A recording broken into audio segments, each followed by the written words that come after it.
Bonjour, j'espère que vous allez bien. Donc aujourd'hui, on se retrouve pour la deuxième partie du cours donc sur la définition, description et statut des médicaments. Donc voilà, je vous invite à regarder la première partie. Donc voilà, parce que c'est la suite totalement. Et voilà, donc ici le but, ça va être d'aborder donc de re-aborder les produits santé parce qu'on s'était arrêté et de terminer par l'exercice officinal. Donc voilà, quelles sont les règles de dispensation, etc. Donc je pense que on arrivera à terminer ça. Et voilà, donc comme d'habitude, si vous avez quelconque question, n'hésitez pas à venir me parler. Voilà, donc je peux pas être exhaustif sur absolument tous les aspects du cours, mais ici le but ça va être de cibler les notions importantes et de vous préparer au concours. Voilà, pour répondre au mieux aux questions qui peuvent tomber en annales par exemple. Donc, sans perdre de temps, on va directement reprendre là où on s'était arrêté. Donc, on s'était arrêté sur les médicaments biosimilaires. Donc, pour commencer, pour moi, je pense qu'il vous est préférable de simplement retenir qu'un médicament biosimilaire, c'est un similaire à un médicament biologique, c'est super important de biologique, de référence. Et voilà, donc ne vous tracassez pas trop l'esprit avec ce terme-là. Et surtout de reconnaître qu'un biosimilaire, il doit avoir des propriétés physico-chimiques et biologiques similaires. Voilà, donc la même substance pharmaceutique, la même forme, etc., aux médicaments de référence. Ne vous tracassez pas l'esprit, etc., à comprendre le gros paragraphe qu'il y a là. Voilà, moi je vous conseille de juste retenir ça et je pense que ça suffit. Voilà, donc juste, ah oui, à savoir à faire la distinction que les biosimilaires ils sont évalués à l'Agence européenne des médicaments, donc l'EMA, qui contrairement aux génériques, sont évalués par la NSM. Donc voilà, vous retenez ces trois tirés et je pense que ça suffira amplement. Voilà. On va passer en deux à la préparation magistrale. Alors, qu'est-ce qu'une préparation magistrale? Ce grand terme qui a l'air un peu compliqué, mais qu'au final très simple, c'est un médicament qui va être réalisé donc de manière extemporanée. Je ne sais pas si c'est écrit là, mais voilà, c'est un terme qui veut dire qu'en gros, c'est fait pour un patient précis et non pas pour n'importe qui. Donc voilà, c'est quand on a parfois il y a des patients qui ont des intolérances, des problèmes qui peuvent être aussi divers que variés. Et en fait, la pharmacie va réaliser un médicament pour ce patient précisément, avec toutes les contraintes qui lui sont proposées pour qu'il puisse le prendre dans de bonnes conditions, la molécule soit active et que cela marche tout simplement. Et c'est préparé en pharmacie d'officine, donc ça c'est quand vous allez acheter vos médicaments, c'est celle-ci, ou par une pharmacie à usage intérieur, donc souvent c'est les pharmacies hospitalières, c'est qu'on voit moins. Ensuite, une préparation officinale, donc c'est un médicament qui est préparé en officine en fait tout simplement et qui sont inscrits à la pharmacopée, donc ça, pas de grande difficulté sur ce terme normalement.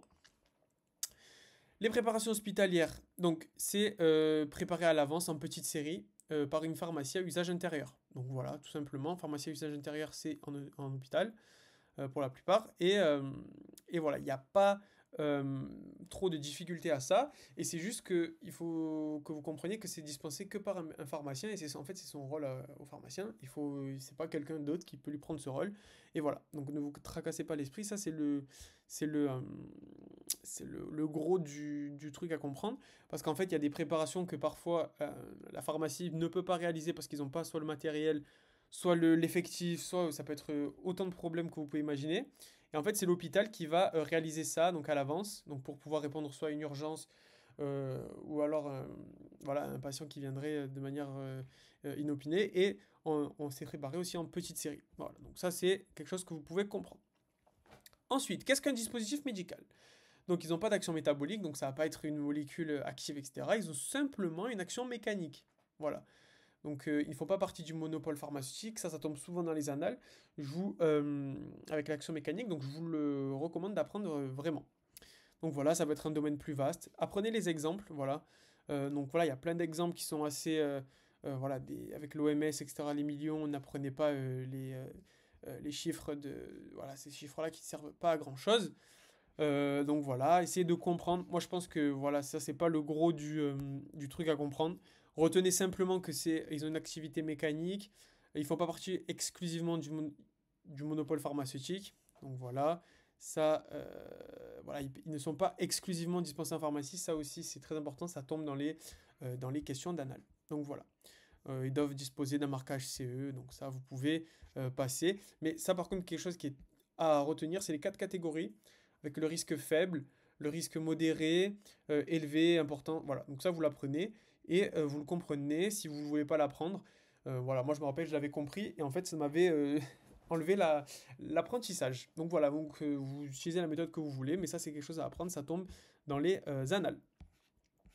Ensuite, on va parler de la matériovigilance. Donc la matériovigilance, euh, voilà, en gros, ça va être, on a mis un médicament sur le marché, on a quelque chose qui va potentiellement toucher une population, et en fait, il va falloir que s'il y a un problème, etc., déclarer tous les problèmes qui peuvent être corrélés à ce dispositif médical euh, ou n'importe quelle autre chose en fait. Donc il va falloir, en fait, c'est un retour sur, voilà, notre médicament il est sur le marché, etc. Maintenant, à l'échelle de la grande population, est-ce qu'on trouve des problèmes? Et ça, c'est les professionnels de santé qui s'en chargent. Donc s'il y a quelque chose qui leur est remonté, ou alors si eux-mêmes s'en en aperçoivent, s'il y a des effets indésirables d'un dispositif médical, ils vont le déclarer à l'ANSM. Donc voilà. Donc euh, ça concerne les produits autorisés en commerce en pharmacie. Donc voilà, on ne peut pas proposer n'importe quelle marchandise, ça vous vous doutez bien.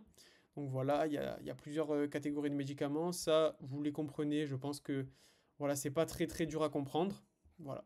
Donc, les lentilles, les médicaments vétérinaires, euh, on peut en vendre en pharmacie, mais il y a aussi une question de ça dans les annales que j'ai notées, mais c'est pas seulement en pharmacie que vous allez trouver des médicaments vétérinaires. Donc voilà. Ça, c'est un petit peu de bon sens et un petit peu de compréhension, mais rien de très compliqué à comprendre. Donc voilà. Si vous avez des questions sur ce passage, parce que je suis passé assez vite dessus, n'hésitez pas à venir me parler. Ensuite, on a en dernière partie l'exercice officinal. Donc voilà, la, quelle est la réelle, quel est le réel acte spécifique du pharmacien? Ça va être la dispensation. La dispensation, c'est un terme qui est assez large parce qu'elle comporte plusieurs étapes. En fait, ça peut être l'analyse pharmaceutique. Donc, quand on a une ordonnance, on va analyser. Donc, en fonction des différents médicaments qui vont être prescrits, on va regarder les interactions, les effets indésirables. On va regarder si le patient peut tolérer ce médicament, s'il n'a pas voilà, des contre-indications qui peuvent être mentionnées ou non mentionnées. Et dans le cas, c'est au pharmacien de trouver euh, les problèmes ou les interactions. Et il va pouvoir préparer éventuellement les doses à administrer en fonction de ce qu'il a remarqué sur son analyse pharmaceutique. Et une fois qu'il a fini tout ça, il va délivrer le médicament avec les bons conseils qu'il peut donner aux patients. Donc ça, vous vous doutez bien. Ensuite, donc lorsqu'il dispense, il y a certains médicaments qui ont une prescription médicale obligatoire. Donc ça, il y a des médicaments qui ne peuvent pas être délivrés comme ça, et ça va concerner différents médicaments. Donc ça va être les substances stupéfiantes, les psychotropes et les listes 1 et 2. Donc ça, vous le voyez, les listes 1, en fait, c'est, entre guillemets, inversement... Ah, voilà, vous l'avez là. Donc c'est écrit en bleu. Donc en fait, il faut s'imaginer que tout à gauche, on a le plus grand risque avec les stupéfiants. Et après, au plus on va à droite, au moins il y a de risques. Mais il y a quand même des risques. Donc voilà. Une ordonnance, c'est un support papier ou non. Ça a changé des fois. Apprenez-le comme ça, mais bah, à la pharmacie, nous, on se retrouve parfois avec des... Alors, je ne sais pas si c'est totalement légal, mais parfois on se retrouve avec pas forcément des supports papier. Ça peut être totalement une adresse électronique qui peut nous envoyer ça. Donc, notez surtout, en fait, je pense que c'est ça qui est important à retenir, c'est qu'il y a nom, adresse, qualification, prescripteur, le RPPS, etc. Donc ça, apprenez-les, les tirés sont très importants. On a tout ce qui va être les médicaments à prescription médicale facultative. Donc voilà, ça c'est... vous apprenez les deux tirés, il n'y a pas de souci avec ça normalement. Donc on a des médicaments qui sont en libre accès, mais on est enclin à de moins en moins le faire parce qu'il y a beaucoup d'usages détournés de ces médicaments. Mais voilà, donc c'est les médicaments que vous pouvez prendre sans contrainte et qui sont dans la première partie, ça on le reverra après, mais qui sont dans la première partie de la pharmacie, donc c'est qui est la vente libre en fait. On peut retrouver des plantes, tout ce qui est homéopathique, etc., les huiles essentielles, et voilà. Donc pas de grandes difficultés. On va passer aux prescripteurs autorisés, donc on a les médecins qui peuvent prescrire, on a les chirurgiens dentistes, voilà, les sages-femmes, les infirmières et les podologues et les kinés sont restreints. Par contre, ils n'ont pas la prescription la plus large possible. Voilà, donc ça vous les apprenez. Le plus large, c'est le médecin. Ensuite, on a le chirurgien dentiste. mais qui est limité quand même à, logiquement, l'aspect de l'art dentaire, et les sages-femmes, et qui peuvent être contraints à le faire. L'officine, donc ça, voilà, ce qu'il faut comprendre ici, c'est que c'est un établissement affecté à la dispensation au détail des médicaments. Donc ici, le but, c'est pas de vendre en gros comme on le ferait dans une industrie, mais de vraiment avoir ce contact avec le patient pour pouvoir lui délivrer avec les meilleurs conseils. Donc ça, c'est ce que je vous dis un peu plus tôt. Donc c'est réservé aux pharmaciens, ça vous le savez. La loi HPST, on l'a vu déjà dans les cours d'avant. On n'a pas de liberté d'installation, donc ça c'est super important, ça tombe beaucoup dans les annales et c'est à mettre en opposition avec les médecins qui, eux, ont la liberté d'installation. Voilà. Donc là, on doit répondre à un quota de population, etc. Donc c'est quelque chose qui est très important. Donc la licence, elle est délivrée par l'ARS, donc l'Agence régionale de santé. Voilà, le pharmacien doit être propriétaire de l'officine dont il est titulaire, ça vous vous doutez bien. Ça, c'est des notions qui sont un peu logiques, je dirais.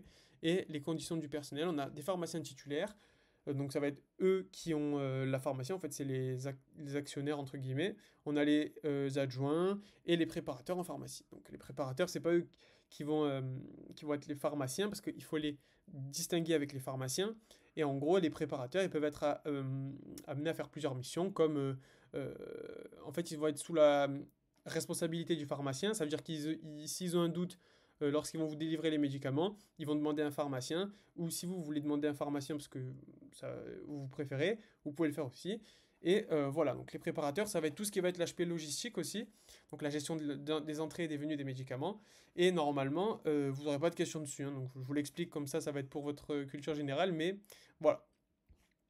Donc, la pharmacie, elle est signalée avec une croix verte ou caducée, donc ça tombe souvent.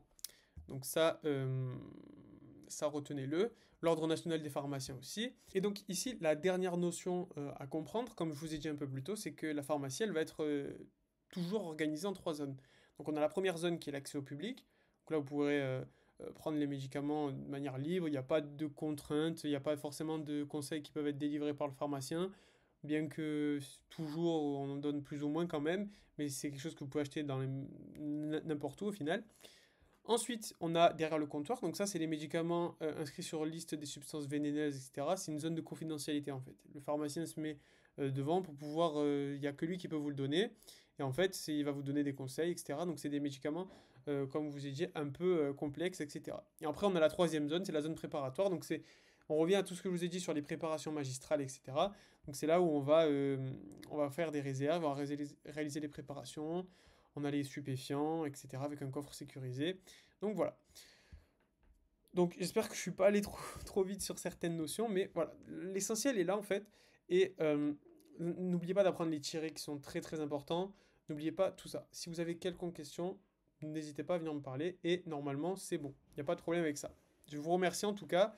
Et voilà, on se retrouvera pour une nouvelle vidéo et pour un nouveau cours en U8.